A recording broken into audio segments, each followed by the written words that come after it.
Hello, Jersey Championship Wrestling fans. I am longtime independent wrestling fan Robert. After Hours 3 was a very good show, even though it went on nearly an hour late due to the Game Changer Wrestling Hall of Fame ceremony running longer than usual. This show actually surprisingly began with the championship matchup as Bam Sullivan challenged Jordan Oliver for the championship. Jordan Oliver really worked on Bam's arm early in the match, and at one point he had Bam on a surfboard, and Bam eventually reversed it. Oliver did a back suplex on Bam's arm. Bam eventually came back with a spear and a spine buster. He had put Jordan in a Boston Crab, and then he put him in an STF.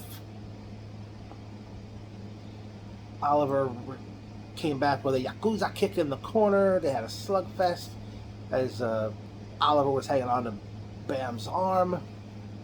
Oliver had a second Yakuza kick, and eventually Oliver did a head scissor into an armbar, and Bam Sullivan tapped out, which enabled Jordan Oliver to retain the championship over Bam Sullivan.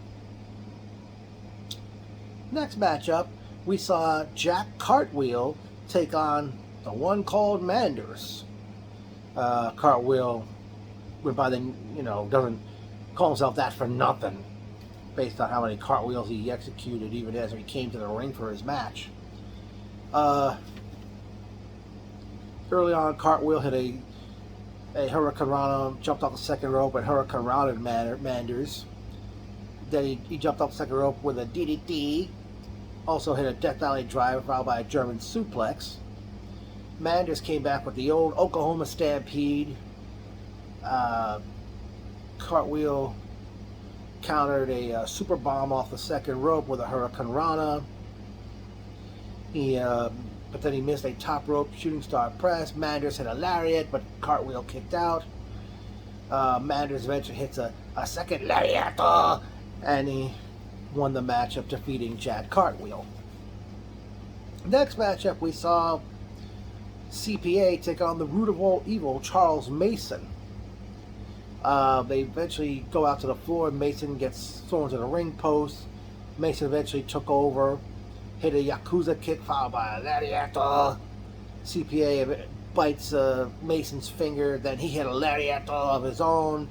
CPA hits the Sky High, which is the move that D'Lo Brown had been known for. Mason booted CPA off the apron. Mason hit like a running double knee in the corner, followed by a Death Valley Driver. CPA with a powerbomb out of the corner. Mason picks up the win as he puts CPA in a sleeper hold and scoops him up for a tombstone pile driver. Charles Mason picks up the victory, and he leaves the ring with CPA's tie. Our fourth matchup was pretty good, as we saw Jimmy Lloyd take on the prize, Alec Price. These two guys really clicked and meshed well in the ring. Price had an early advantage. Lloyd eventually came back with a dragon suplex and then a neck breaker. Price hit like 3 running knees in the corner. Lloyd hit the package pile driver, which I first saw Kevin Owens do long ago. Price did a springboard Enziguri off the second rope, then hit a blockbuster neck breaker off the rope. Price went for like a shining wizard, but he did this kick to Lloyd's head and pinned him to win the match. After the match, Price takes the microphone and talks about that the last time JCW was in Atlantic City, Joshua Bishop stole his Alex Battle Bowl ring, which he won back in January, and Bishop had stolen back in March, I believe, was the last time they were in Atlantic City. And of course, this match was supposed to be for Price's Battle Bowl ring. And then Price said, "Where's Joshua Bishop?" And he challenged Bishop to a match on a Sunday, July 9th, when JCW presents Big Ass Extreme Birthday Bash in Ridgefield Park, New Jersey. Okay?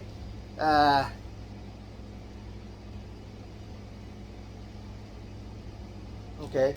Next up was a four-way tag team match, as we saw Charlie Tiger and Ellis Taylor of Young, Dumb, and Broke versus the Kick Demon, Jedi Kai, and Yo-Ya, collectively known as Yokai, versus Jay Lyons and the ringleader Midas, collectively known as the Main Event, M-A-N-E, versus Dylan McKay and the young prodigy Marcus Mathers, Wasted Youth. Great matchup these four teams had. Young, Dumb, and Yokai hit neck breakers on both members of Wasted Youth. Wasted Youth had a double missile dropkick on Main Event. Main Event with a hit Samoan drops on Yokai.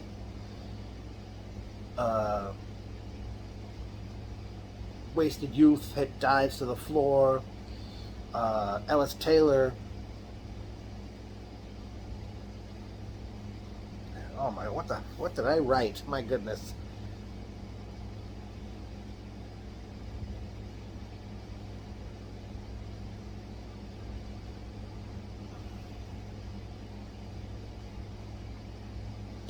Yeah.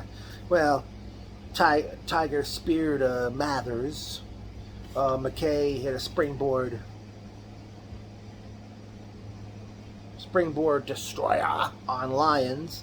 Main Event hit a Spike X Factor on Yo-Ya. Tiger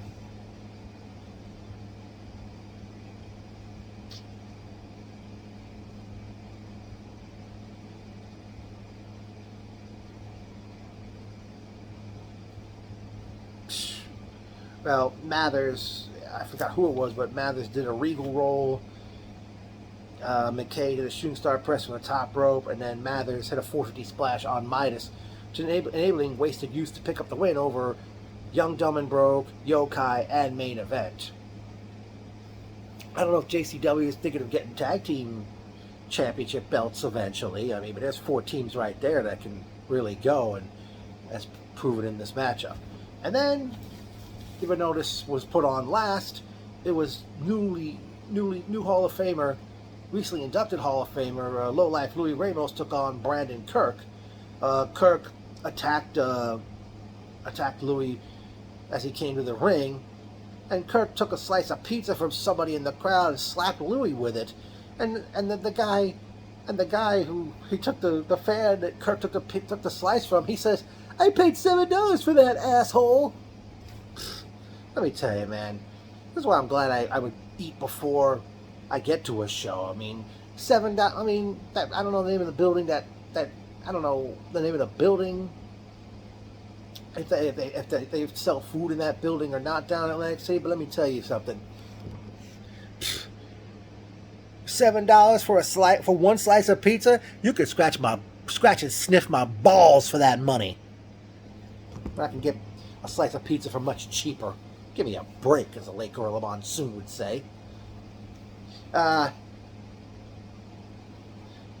Kirk throws Louis into a board laying in the corner. Eventually, out comes the hardcore samurai, Akira. He hits the ring, and he hits Kirk with light tubes, and also had a capo kick that Jushin Thunder Liger was known for. Akira uses a ladder on Kirk out on the floor.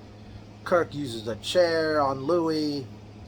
Louis backdrops Kirk onto a steel chair that's sitting in the ring. Kirk pours thumbtacks in the middle of the ring onto the mat. Louis chokeslams Kirk on the tacks. Akira did a senton on Louis. Akira German suplexes Kirk onto the tacks if they were still laying in the ring. Louis does the leg drop on a chair onto Kirk. Akira put a sleeper hold on. Oh, I'm sorry. Akira did the sleeper plex, which is the sleeper hold suplex, followed by a lifting reverse DDT, and then Akira puts Louis on top of Kirk, enabling lowlife Louis to win the match over Brandon Kirk and ending this show. I guess, I don't know if it really was a three-way dance or not, or just a pure was just helping Louis out mostly. I don't know, based on what happened, on the fact this show started nearly an hour late, JCW, I don't know if you want to think twice about doing shows so late in the evening and doing a show titled doing After Hours anymore. I mean, I wasn't in attendance myself. I watched the live stream on YouTube. I'm thinking about coming July 9th for Big Ass Extreme Birthday Bash. Not sure if I will be there.